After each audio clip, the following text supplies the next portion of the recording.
Good morning, and thank you for joining me for another 5 good minutes with the Word.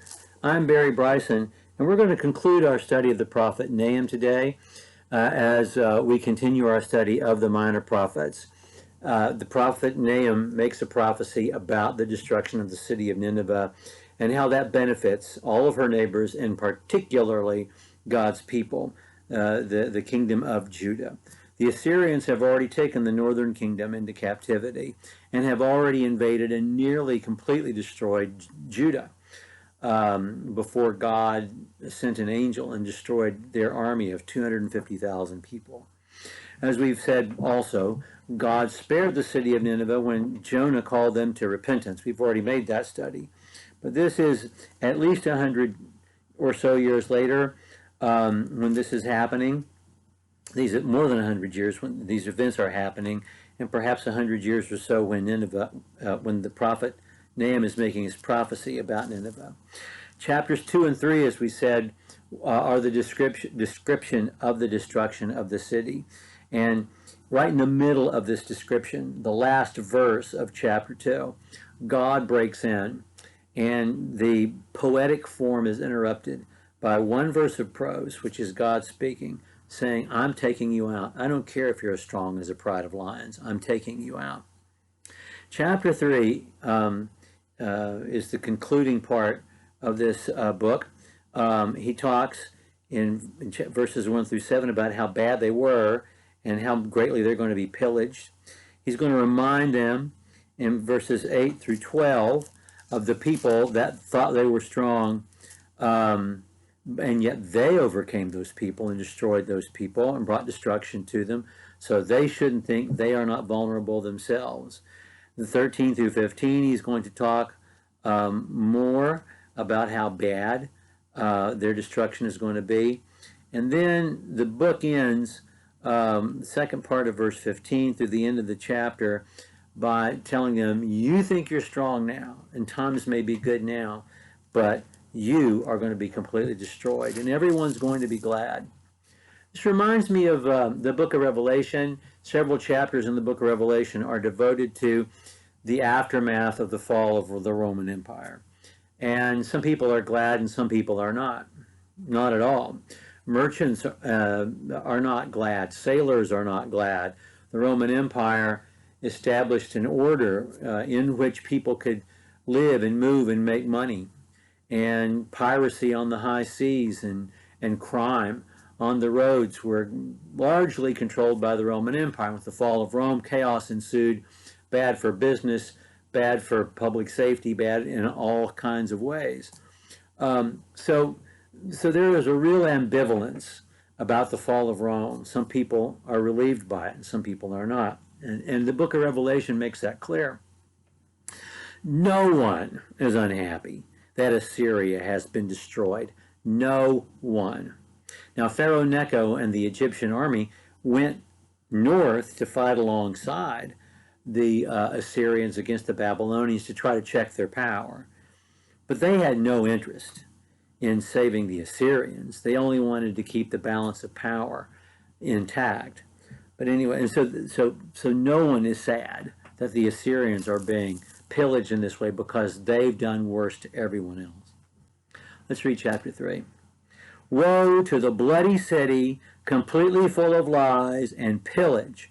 Her prey never departs. The noise of the whip, the noise of the rattling of the wheel, galloping horses, bounding chariots, horsemen charging, swords flashing, spears gleaming, many slain, a mass of corpses, countless dead bodies. They stumble over the dead bodies, all because of the many harlotries of the harlot, the charming one, the mistress of sorceries, who sells nations by her harlotries and families by her sorceries. Behold, I am against you, declares Yahweh of hosts. I will lift up your skirts over your face and show the nations your nakedness, and to the kingdoms your disgrace. I will throw filth on you. I will make you vile and set you up as a spectacle. And it will come about that all who see you will shrink from you and say, Nineveh is devastated. Who will grieve for her? Well, where will I seek comforters for her?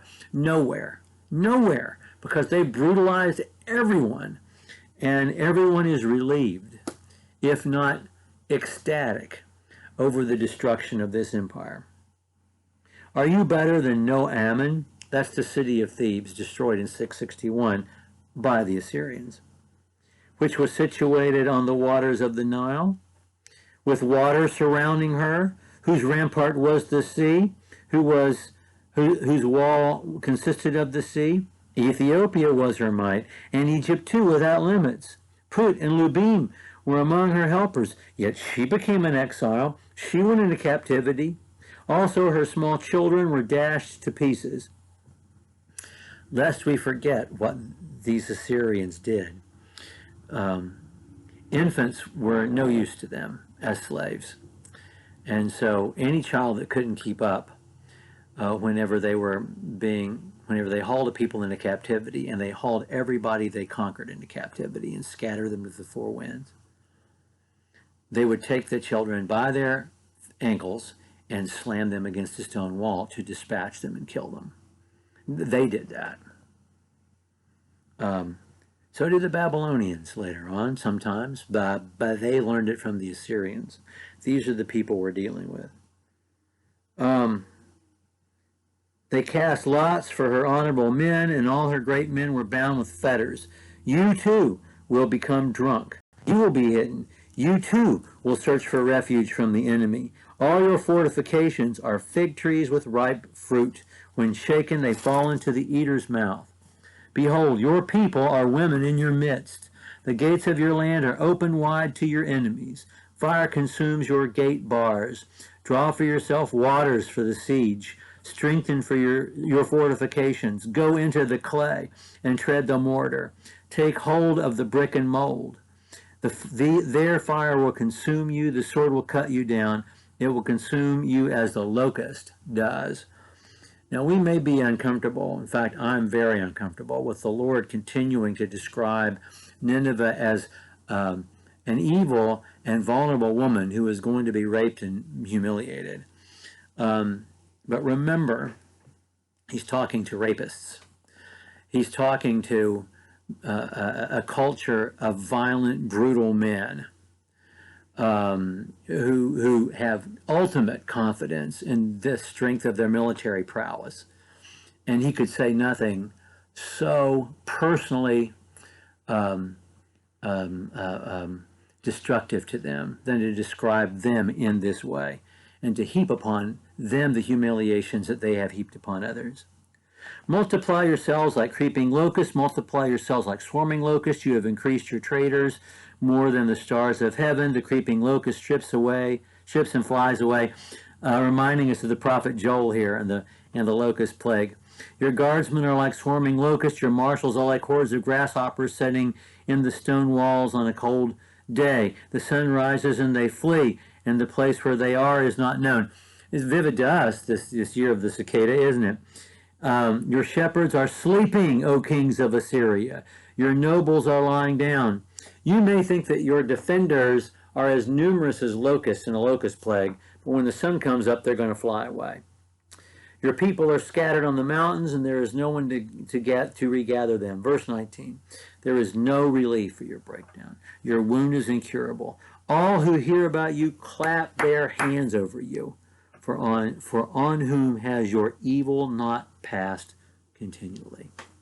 Well, if we ever long for the judgment of God upon a wicked people and want to enjoy seeing that happen sometime, just read the book of Nahum, because that's what it's about. Okay, we're going to talk about Habakkuk tomorrow and another captivity that's on its way. Thank you for joining me for what is nearly now another 10 good minutes in the Word. Thank you so much.